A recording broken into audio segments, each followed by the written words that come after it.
Alex Ansary here for July 8th in the year 2017. I'm going to be reading from one of my essays recently posted to the solar flare section over at OTBTV.net. We're going to be looking at, in brief, the view of the sun from the ancient world. Now, this essay is over 20 pages. I'm just going to be reading parts of it in today's video. Various world religions and governments over time have dramatically altered the place in which the sun is seen in our world, from a divine heavenly being to a generalized demotion, to nothing more than a ball of light.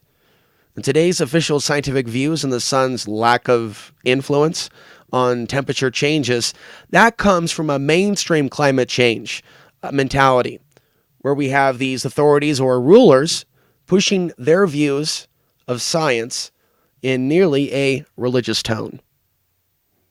These modern institutions echo a tone that condemns other understandings or studies or beliefs of the sun's influence, showing us a troubling pattern existing throughout a great deal of human civilization. Who's really running the show here? And the images are random. Long before the advent of solar panels, ancient humans solar-gazed, sunbathed, and connected with the light while having a spiritual connection with what was considered a symbol of the Creator, if not the Creator itself, who was believed through its kingdom of light, assisted mankind through its various angels or solar deities that came through the epochs as teachers of the light, messengers of God. On a more simpler level, when the sun rose, it literally brought life and light to the world each day. And pre-grid, solar-based societies aligned their lives with the sun's path. As there were no power plants, there were no battery-powered smartphones or computers to keep us late at night looking at the false lights and the false truths. The lack of artificial light or dis-harmonic frequencies allowed an ongoing, deeper connection to the sun that much of humanity today seems unable to reconnect with fully until or unless they lose power on their devices. Most of all, the study of the positions of the sun, the earth, and the moon have enabled our hunting ancestors to navigate their way through this reality. This theme can be found worldwide in the lands before time and throughout the many bloodlines of man. The ancient respect for the sun is the one thing that binds many of our ancestors. It's an understanding that can bring people of different backgrounds together living under the same sun. The hidden and overt war on solar knowledge extends over time to war on various cultures or places on the planet that either live or have lived historically closer to nature, or carrying on powerful teachings about the sun.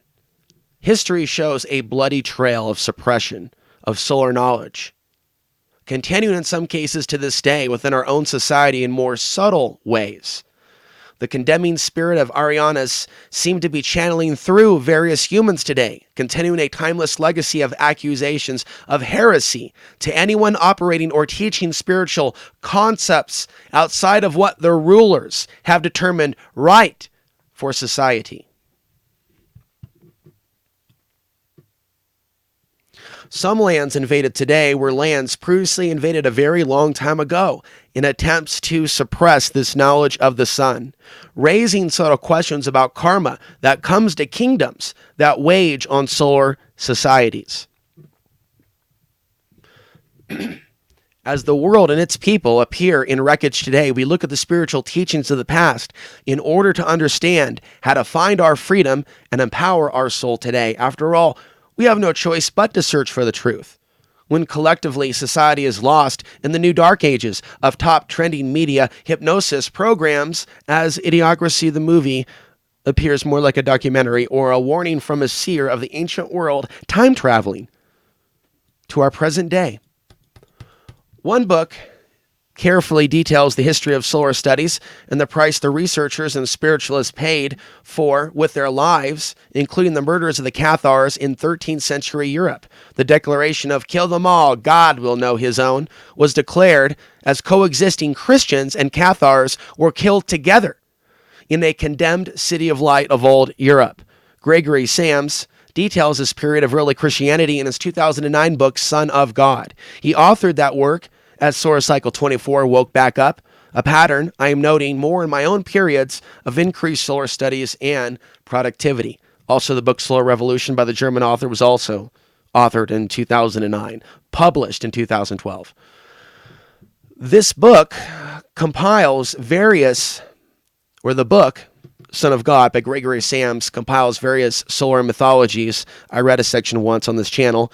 Various solar mythologies of mankind that have been buried by the sands of time.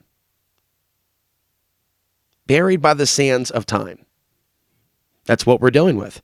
That's what we're up against. Information that's been buried by the sands of time. Going through the material, one might speculate if events like the solar anomaly 7,500 years ago, a massive solar blast, as evidenced in tree rings, played a role in later subtle rises in spiritual knowledge, finding itself around the world from Greece to Egypt, to what was shared from the Gnostics to the mystical Sufis of the Middle East. Major turning points in world religions like Christianity center on the foundation of a standardization of their beliefs into a religion approved only by the ruling authorities that followed up with swift persecution of their own people and renegade spiritual leaders, much of it after the 3rd century AD. Death came to the original followers of Jesus Christ by those that claimed their army would enforce the only acceptable spiritual understandings, or what was to be left of the Bible. However, not all references citing our sun were removed, and some lean in the direction of providing us with clues that we need.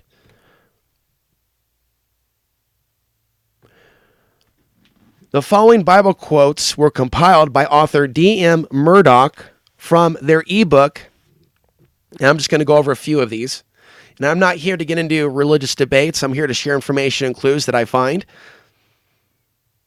The Old Testament, ancient Israel's Yahweh was associated with the sun. In the Old Testament, God is depicted as the creator of and power behind the sun, thus making the solar orb an expression of God. From Malachi 4:2. By the Son of Righteousness, the fathers from Justin downward, and nearly all the earlier commentators understand Christ, who is supposed to be described as the rising sun. This verse has been expressed also as the Son of Righteousness will arise with healing in his wings. Here's something from the New Testament, Psalms 84:11. For the Lord God is a sun and shield. The New Testament itself contains another quote here: "Awake, O sleeper, and arise from the dead, and Christ will shine on you." Clement of Alexandria wrote of the Son of Resurrection, "He was born before the dawn, whose beams give us light." John 1:9, the true light that enlightens every man was coming into the world. The true light is also discussed at John 8:2. Again, Jesus spoke to them saying, "I am the light of the world. He who follows me will not walk in darkness, but will have the light of life." Jesus' role as the light of the world and Son of Righteousness is also mentioned in Matthew 17:2. "And he was transfigured before them, and his face shone like the sun, and his garments became white as light." In the book of Revelation 1:7, we read about Jesus, "Behold, he is coming with the clouds, and every eye will see him," much like the material sun. As it was in Matthew, the face of Christ, as the sun is likewise revealed in Revelations 1:16. In his right hand he held 7 stars. From his mouth issued a sharp 2-edged sword, and his face was like the sun. His face was like the sun, shining in full strength. There's also a comparison between Jesus and the bright morning star in Revelation 22:16. "I, Jesus, have sent my angel to you with this testimony for the churches. I am the root and the offspring of David, the bright morning star." To paraphrase New Testament sentiment concerning Christ, "I am the light of the world that every eye will see." Now there's another quote from St. Augustine, who lived from 354 to 430. Okay, and so we are going to, for time, abbreviate some of this. Now, let's look at the Gnostic books, the Pistis of Sophia, which I have not yet read or looked into deeply. But in doing research, again, I took a month off of YouTube to focus on creating as much writing as I can, and I ended up with over 100 pages, of which now, instead of make one ebook, I'm going to publish for free, one blog at a time as the videos go up. You can find them at OTBTV under the solar flare section. Some of the most attacked books during the standardization of the state-sanctioned Christian beliefs included the Pistis Sophia, one of the original Gnostic texts to be discovered in Egypt in 1769. This is before the Nag Hammadi.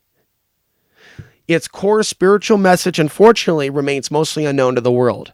Some of the scenes include a cosmic traveling Jesus returning to reach for a period of 11 years, which is interesting because a solar cycle is 11 years. For a period of 11 years after claiming to have passed through the 5 inner planes of light to the top level of the treasure of light, where the true creator can be found. The largest divine body of light in the sky that is often written about in these teachings is often interpreted to be our sun. The following is a passage from author April D. DeConnick from page 320. The first and second books of Joe, if I enunciate that correctly, Jeu, complement each other, as in they are Gnostic handbooks. Each contains specific directions that release the soul from the body and assist through the star gates. The final stop is the highest and innermost treasure of light, the house of Joe. Or it could also be pronounced the house of Jew. Again, Jeu. From page 322, the latter books of the Jeuian collection, starting with the second book and including all 4 books of the Pistis Sophia, show a gradual shift in perception of God in the cosmos. The Father Joe and the celestial treasures are transposed, into even higher and more distant realms until the light treasures become transcendent places outside the created cosmos. These celestial realms become populated by increasingly fearsome dark lords, becoming places of purgatory, and instead at death to ascend immediately to the sun, then up to the transcendent treasures of light. The treasures are the apartments of the unapproachable God, the Father of all fathers. The only way to attain safe passage to the penthouse suite is to learn the mysteries of Joe through the long process of initiation, and then at death to use this knowledge to thwart the cosmic rulers, or the archons. The group's new books were written to give exact details about all the cosmic realms that the soul must pass through on its way to the now transcendent light world of light. From page 326, in the 2nd century CE, the Joeans emerged as a new Gnostic movement, an Egyptian solar cult whose mysteries were revealed by the Jesus of the 4th gospel, but only after his resurrection. The 4th of the movement was to provide initiates with the information, rites, and experiences where Joe, their solar god, resided. Okay, so I find that to be interesting information. The world today is showing an increased fascination with the ancient religions and beliefs of the sun, and with what information is available that's been preserved by historians. The problem with the term New Age is that it's often used to attack people that are resurfacing ancient spiritual concepts and solar knowledge that might not conform to someone's religious views. On the other hand, there are also modern spiritual teachers and movements that do identify with the New Age label, that might arguably be teaching concepts devoid of true spirituality, while actually teaching magic and means of manifestation for the self only. Regular viewers are familiar with how I'm talking about manifesting for the self versus doing what we can to help those that are harmed by others, and how we need to have a paradigm shift in how we create and manifest. Going back to the essay, This way of misusing the elemental forces has always been warned against, as well as warning against working with unknown spirits that are not known to be associated with the true creator.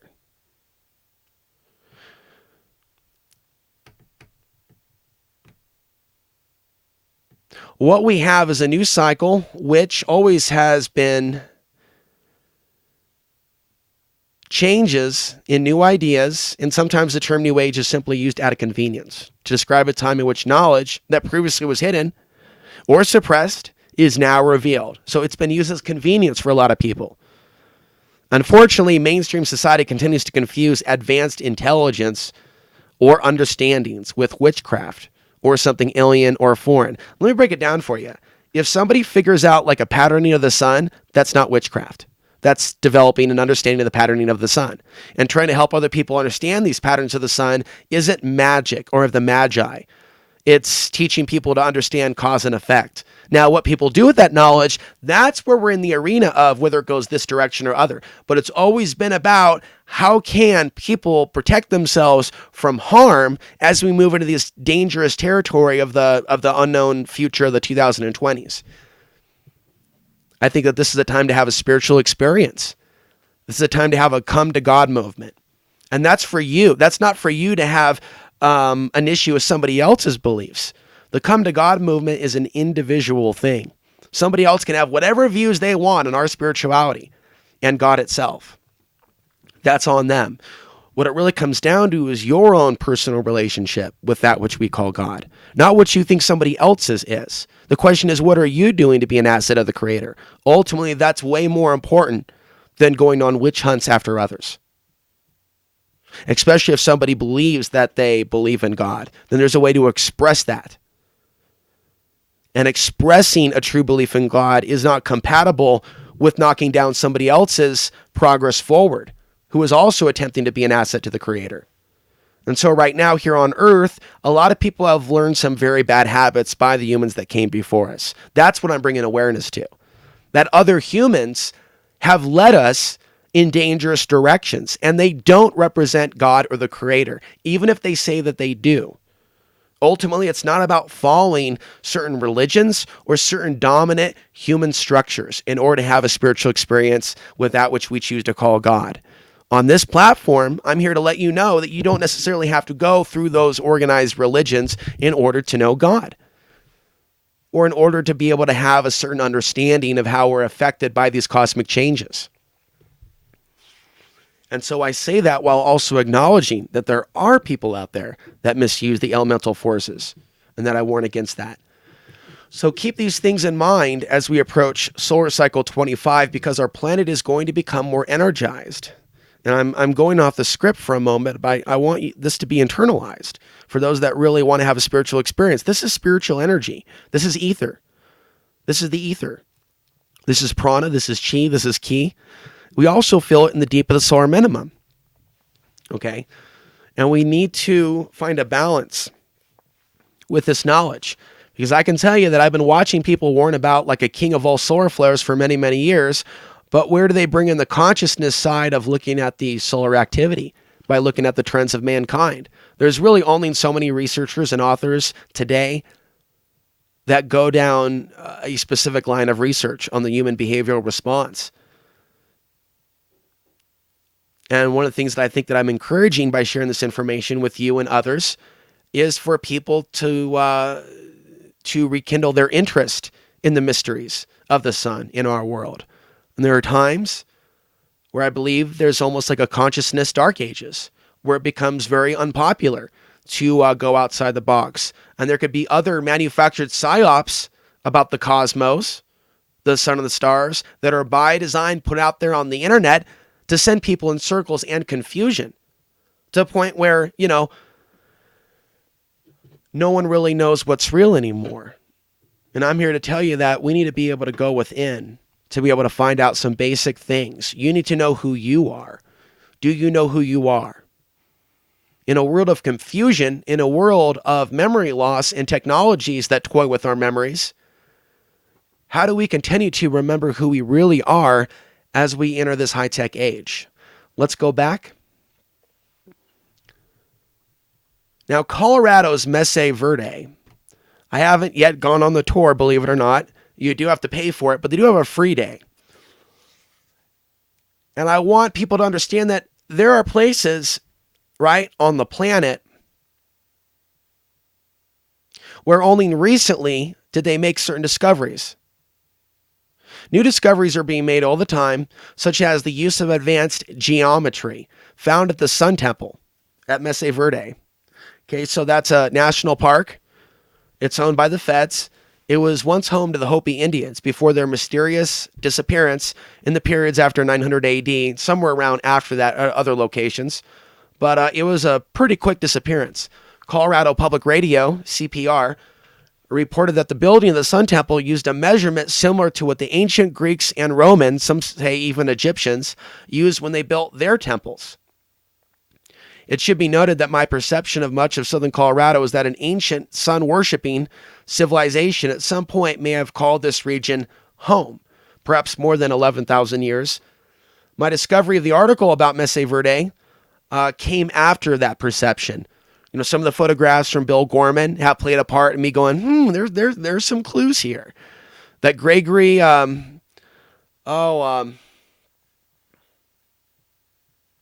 his last name, but others, Graham Hancock. I don't know if he's seen the images yet, but I've seen a number of clues basically in Colorado that seems to, I can feel it. I can feel it. There's something very special and spiritual about some of the locations in Colorado, and I truly wonder what kind of an ancient world existed here thousands and thousands of years ago.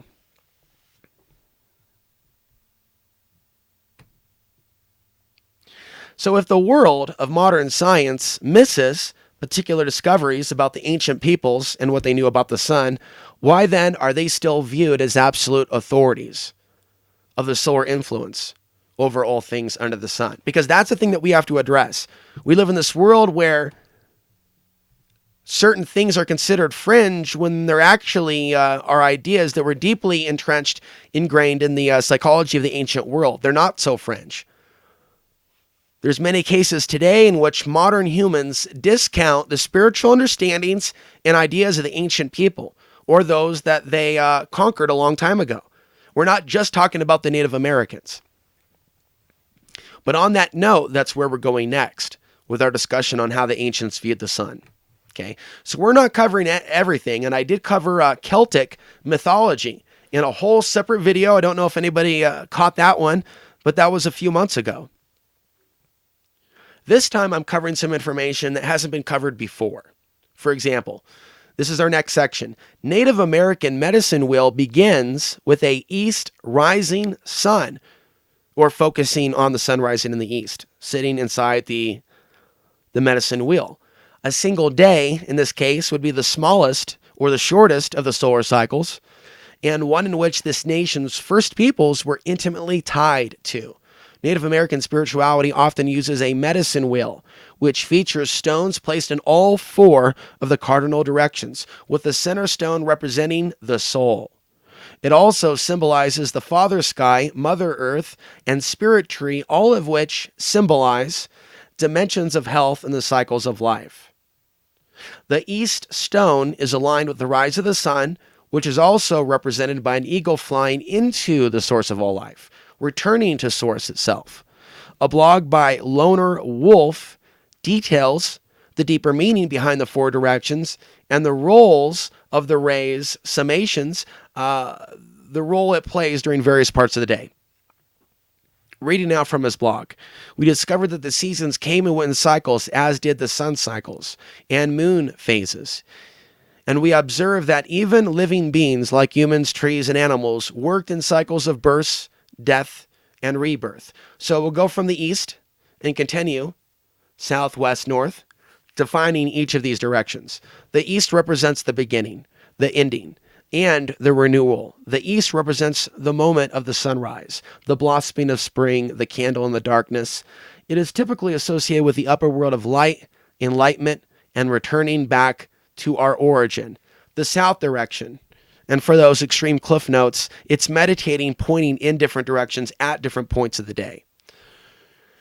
At the peak of the sun's journey through the sky, the south is the place that receives the most light. It is responsible for the growth and flowerings of all living beings. South is most often associated with the flowing of emotions, as it is the polar opposite of the north. It symbolizes our inner child and core wounds, and the rediscovery of childlike wonder. The west is a place of sunset, the return of the light to the dark. It is the autumn of our humaneness, the end of our growing. The west symbolizes a place of transition, the dark night of the soul and the shadow within us that requires introspection and confrontation. The north. The north is a cold place of light or night. The winter of our growing period. To be centered in our internal north requires skill and competence to survive, which is why it is associated with our mental abilities, logic, and beliefs. And that's the end of that blog on that website. Going back to my main points here, anyone today can tap into the same solar spirituality using such principles of alignment throughout the day, be they in a major city apartment or in the middle of nowhere. Isolation in America's nature today by itself does not automatically connect people with spiritual knowledge and wisdom, for that must be sought and desired. Plenty of parties and wars under the sun show a amplifying nature to the sun, often misused and ignored, rather than harnessed for the greatest good for the soul. And again, these images are just random. What's really important in this video is the audio.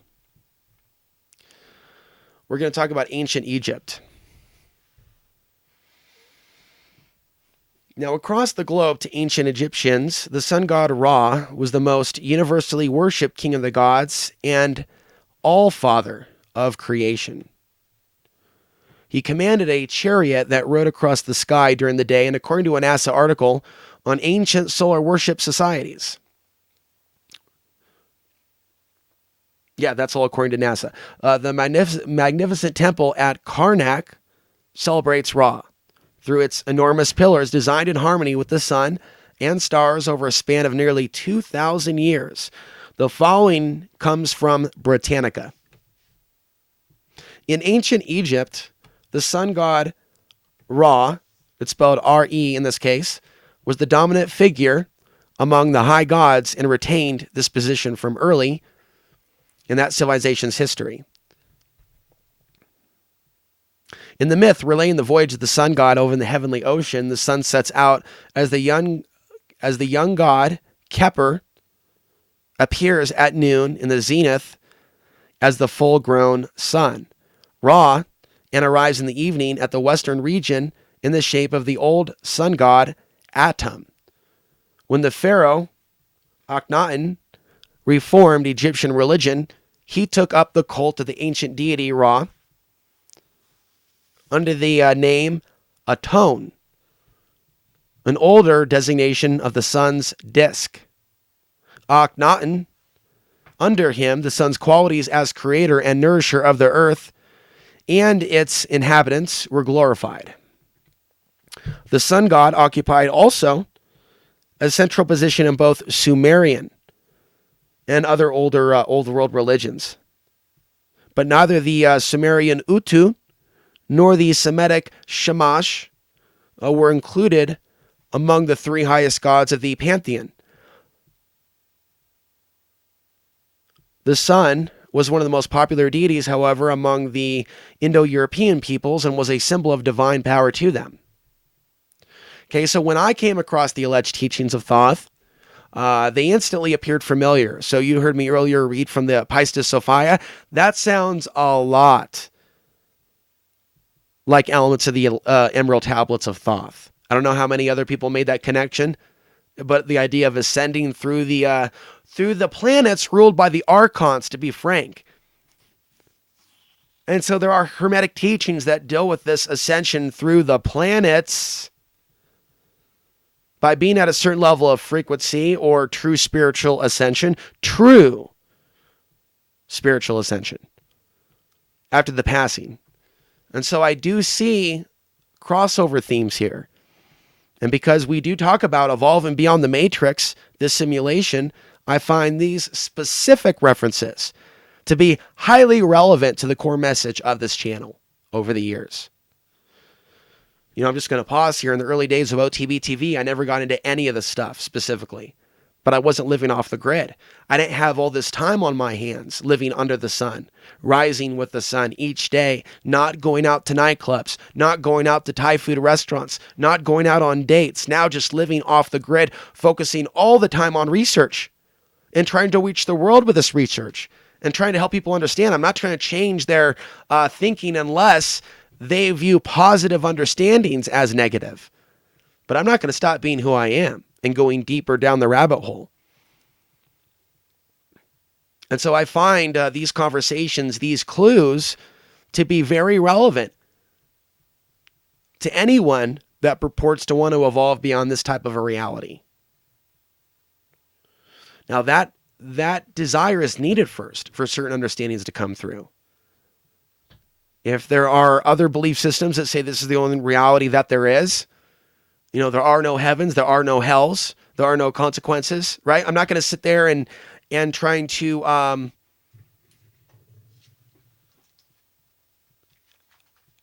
we have to help ourselves, basically.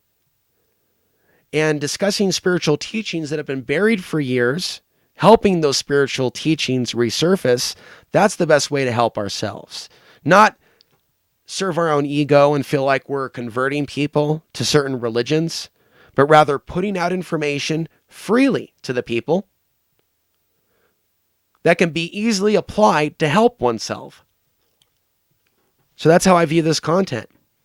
There's something for everyone, regardless of your ethnicity, regardless of what state you're in the United States. Even if you're not an American, there is still information that's shared on this channel that is relevant to you and your soul and your evolution.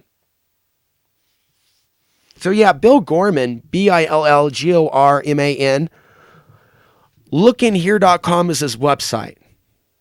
Okay, so if you glance at that, you take a look at some of the pictures, it looks like ancient mythologies from Sumeria to Egypt to others. It's really interesting stuff. It doesn't mean that it's guaranteed that it's that.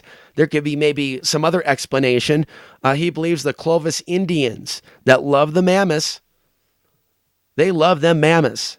And it does appear that there are at least depictions, however it came to be, of massive mammoths in the rocks in Colorado. This might be a thing all throughout the United States or parts of the middle of the country, or it could be an anomaly limited to certain areas.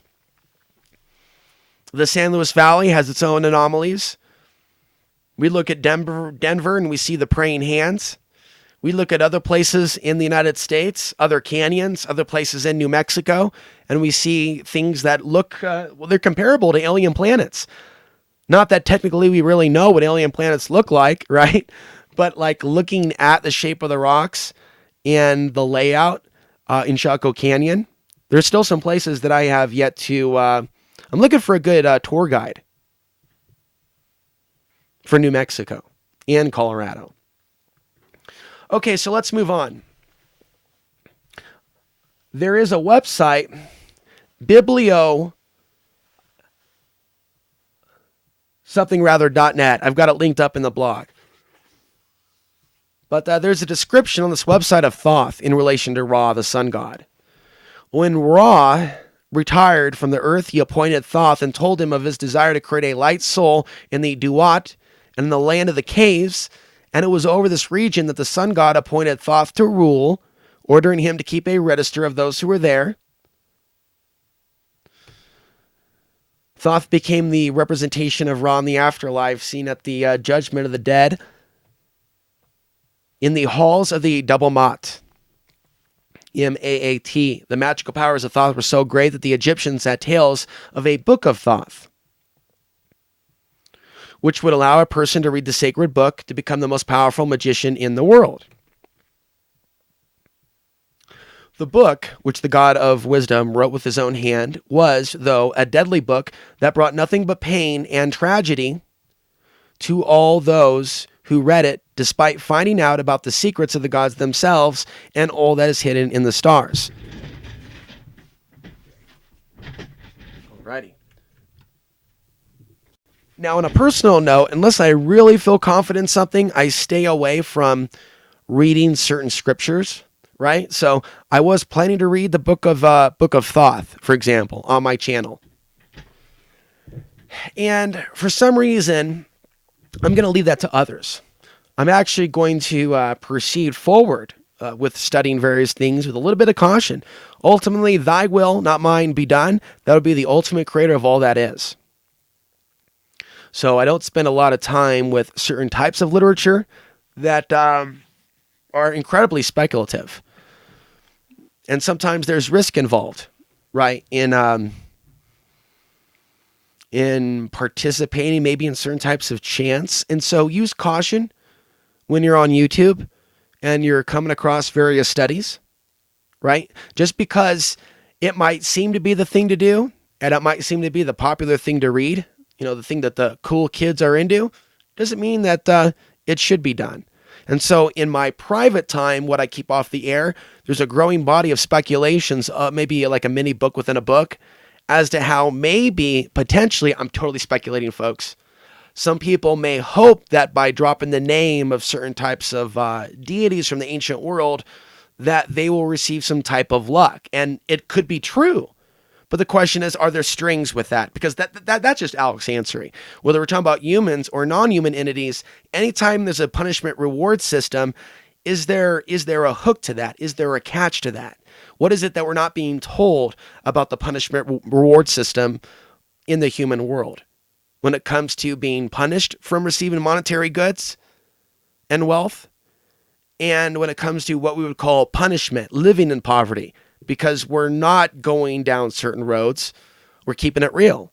I know that I'm proceeding with extreme caution. And so I just want to help people understand these connections. And that a lot of things do tie back to the sun. And then I talk about how under the sun, we're kind of getting into this gradually, right? You're not going to get all this in one podcast. We're going through this gradually. So hang in there, because there's going to be a whole different podcast going into the paranormal connections, because when the sun's more active, so are those entities that are feeding on human emotion, that are behind the scenes working to create chaos in our world, because we are food to them. It's just like Morpheus sitting down with Neo and showing him the Energizer battery and explaining to him, this is what they want to turn us into, man. This is it, a friggin' battery. Well, there is spiritual truth in that statement if one is able to read between the lines and see the modern day and age. So let's go back to the essay, which is available at OTBTV.net under the solar flare section. Okay, we're actually about halfway through. And what I'm going to do is read a little bit more and then jump forward to the conclusion. So this is information that may make its way into a future book, but I want to accrue way more blogs going in all different types of directions before we get to that point. This work is not specializing a great deal on judging each of these entities as good or evil, but rather identifies some of the more well-known deity connections to the sun that humanity is familiar with. The mythologies suggest a greater connection between the sun and conscious entities of all kinds of sizes and abilities. There is no doubt that human history is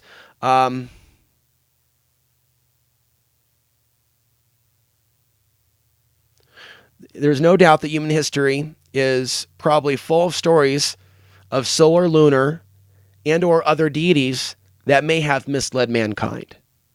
Thus, we have the history of known empires led by humans that may have falsely posers as true solar deities with magical powers in order to control the masses. So what I'm getting at is there could be things that come from the sun that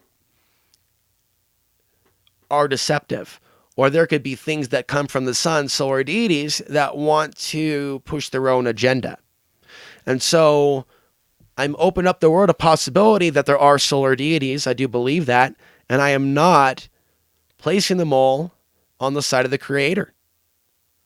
There may be ways, and I'm just going to say this and get back to the writing, in which the Creator allows certain forces to operate in our world, certain archonic entities, in order to see what humanity is capable of, whether humanity is going to serve the archonic forces or whether humanity is going to serve the true Creator. It's like we're being tested constantly throughout the epochs. And right here I write, then we have the history of known empires led by humans that may have falsely posed as solar deities with magical powers. So think ancient shaman, think maybe even certain druidic priests of old Europe. Think of certain type of humans that try to convince other humans that they were anointed by God. Gee, we don't have an example of that, do we? Oh, no. Or maybe even more so, right? Where they try to act like maybe they were more than man throughout time. Maybe to a primitive society that didn't know any better. So, some things under the sun never change. As today's presidents are often photographed in particular manners, so they appear to have a halo over their head, or other perceptions of light, right? Remember Bush? How about Tony Blair? How about Barack Obama, right? See, when I was talking, people might have just already been thinking about Trump and not just like this legacy of corruption that came before even this. We don't even need to talk about present day politics. We can show you like just a sea of politicians being photographed with what appears to be a halo over their head in order to appear more angelic.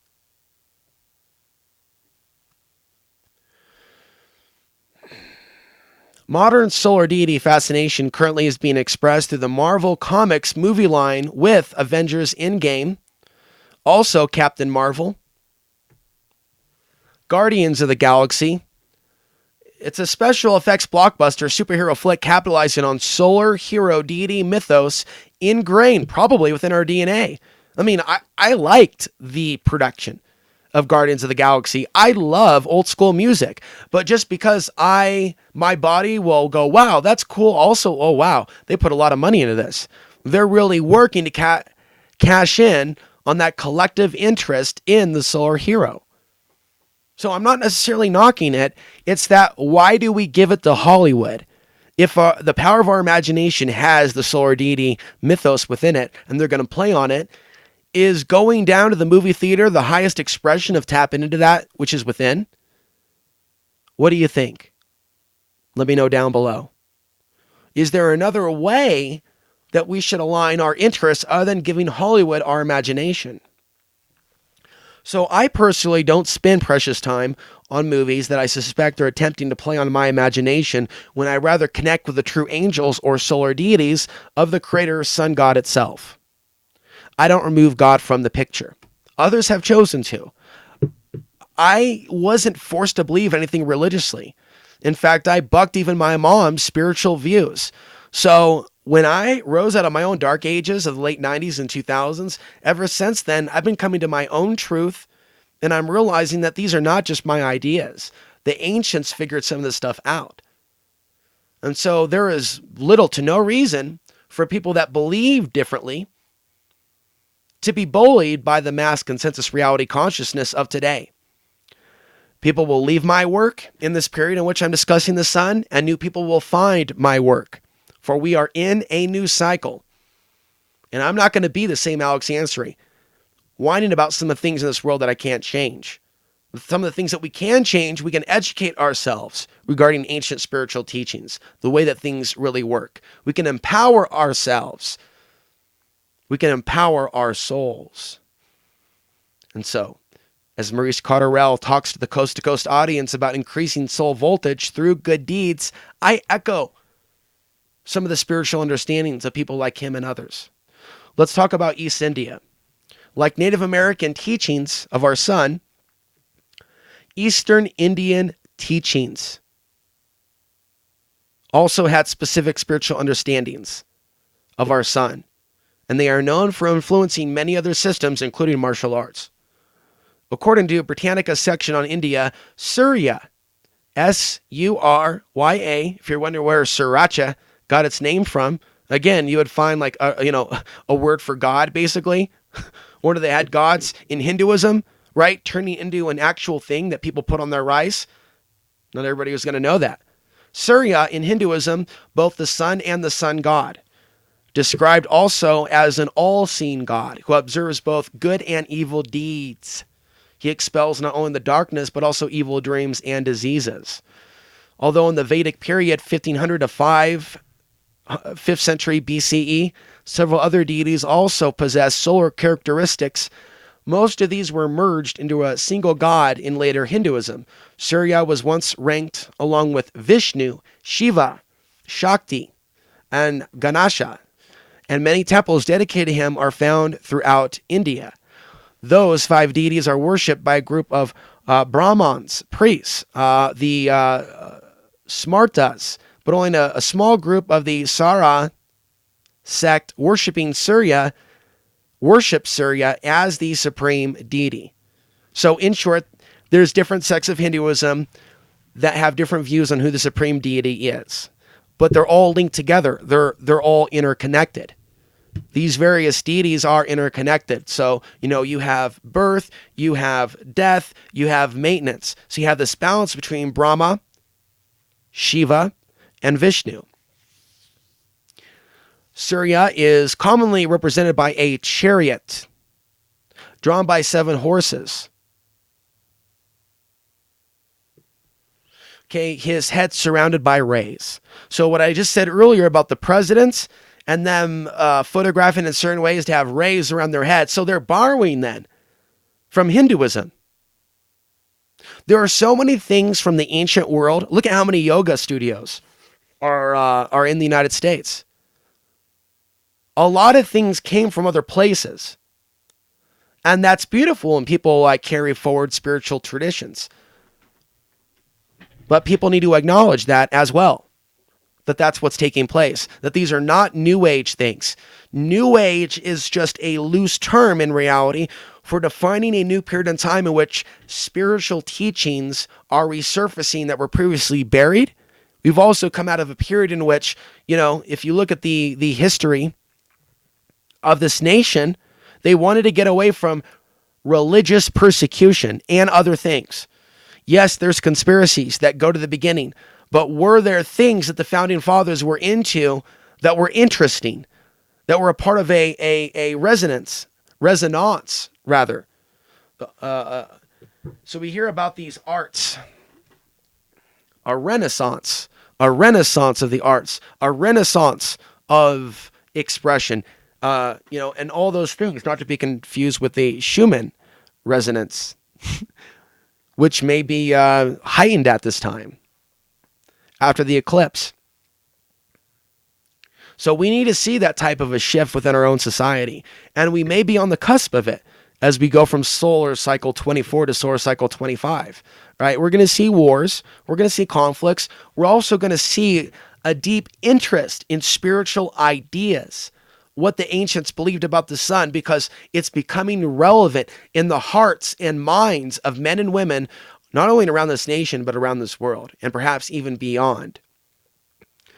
Oh yeah, think about this. I mean, there could be another civilization that's having real-time conversations about the changing behavior of the sun on another planet. Have we ever talked about this possibility? That there could be a whole entirely different civilization somewhere else other than the Earth that has an active interest in the changes in the sun and how it might impact their world for better or for worse. This would include the ending of certain worlds. This would include the beginning. And are we just talking about this sun, or could there be simultaneous conversations about solar activity regarding other suns in other galaxies? But now going back to the essay, I wanted to mention with regards to mathematical patterns that we have the star, we have 5.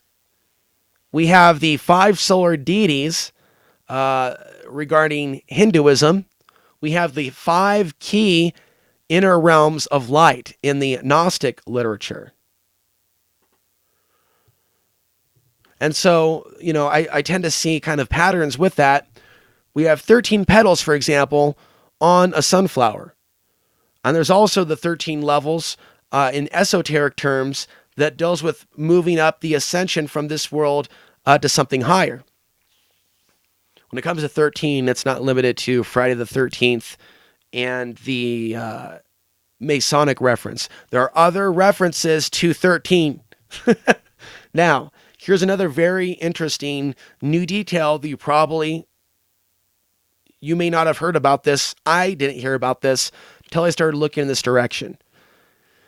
So an ancient Chinese sun temple was discovered in recent years bordering Afghanistan.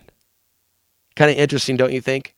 Here we have a conflict there, and I'm talking about a place where the ancients lived.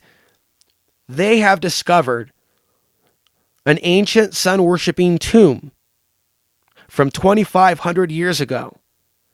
It was discovered by Chinese archaeologists. The site borders Afghanistan and Pakistan on the crossroads of the ancient Silk Road. The tombs have been dated about 300 years before China's first Qing dynasty. Space Daily reported in 2013 on the new discovery, 8 tombs, each 6 feet in diameter, were arranged on a 100-yard by 50-yard platform with lines of black stones and lines of white stones stretching alongside like sun rays. The archaeology team said they're with the Chinese Academy of Social Sciences. The ray-like stone strings might imply sun worship. No similar ones have been detected before in all of Central Asia, according to their team leader, Wu Xingha. The people buried in the tombs might have been of high social status, the researchers say, because the black stones lined up with a certain pattern were a rare resource in the area. So it sounds like something like obsidian or another rare black stone. Now in Arabia, we have sun worship was apparently practiced in pre-Islamic Arabia, abolished under Muhammad. The Arabian solar deity appears to have a goddess, Shamsun or Shams, most likely related to the Canaanite deity, and we have Zoroastrianism. We have the influence of this in the 18th century BC. So before Christ, the 18th century. And this religion is believed to have been revealed through direct conversations with God.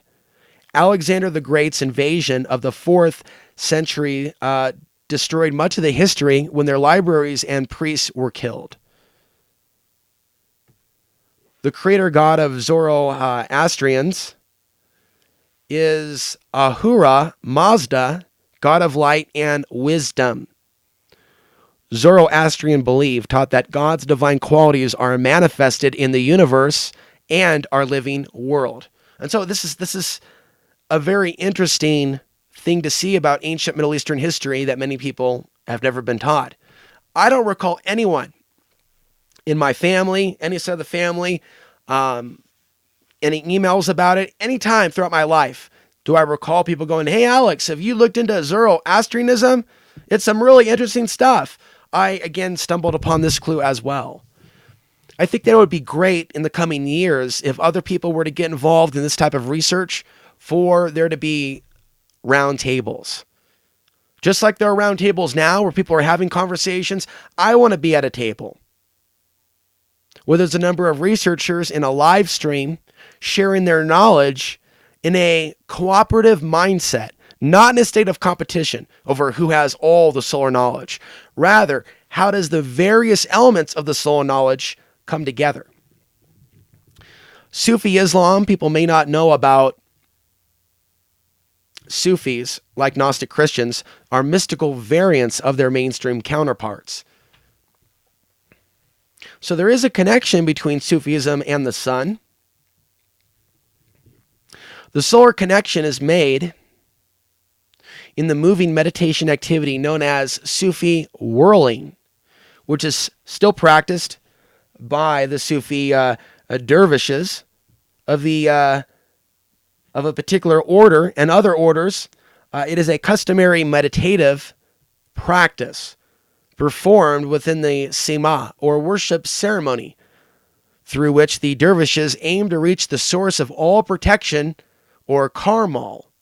This is sought through the abandoning of one's egos or personal desires by listening to the music, focusing on God, and a spinning of one's body in repetitive circles. You can watch all this on YouTube, which has been seen as a symbolic imitation of the planets of the solar system orbiting the sun. Other Sufis describe a conscious connection with the sun. And I share a little bit of that as well. Okay. One thing that I'm going to leave you with, the Renaissance of the 1700s brought massive interest in the sun, as well as human rights, revolution, spiritual ideas, as newly formed human societies formed in the aftermath of the Little Ice Age's passing. So right after this Little Ice Age, 1640 to 1715, then we saw this explosion in new ideas, the arts, revolutions, the Declaration of Independence, the Revolutionary War, and the rest is history. As the temperatures heated up, Europe came out of the Dark Ages, and the effect was being seen around the world from one continent to another. Even nude bathing became a popular interest, and for those that know about that, when people engage in that, it truly does boost up certain hormones in your body when you're getting natural sun on places where, quote unquote, the sun doesn't shine. Today, many religious fanatics cite the founding fathers as proof that America was only founded on certain principles. I also see them fully attacked as well. And what history shows is that the founding fathers were not wholesale cookie-cutter believers in the same things. The influence of the sun played a huge role in the thinking of the founding fathers. Now, that's a separate podcast, but apparently there are books written about this. And apparently this also is demonized. And so there was a deeper level of knowledge about the sun that the founding fathers were into. And so people that are not interested in the significance of the sun, that want to say that the founding fathers were rolling a certain way, are not speaking entirely honestly, historically speaking. And so just like the way I try to encourage people to get outside of absolutism, the world's either totally being destroyed or totally being saved, we have to go beyond completely worshiping certain people and demonizing certain people. There is truth in a lot of different teachings around the world. The absolutism mentality of judging something entirely good or evil does not help us as researchers. It helps people with agendas. But as researchers that are looking for the truth with regards to the solar influence over our world, there's way too much judging regarding other people that have researched these things before us. There is obviously a timeless agenda on the part of the archons to demonize the solar researcher. And I will leave you with that. I want to thank you for watching. Now, we've had a lot of people leave Patreon in that period in which I took some time off to write this information for you. If you support this type of research and the primary focus of this YouTube channel at present, please join Patreon. There's a link down below. I'm Ansary signing off.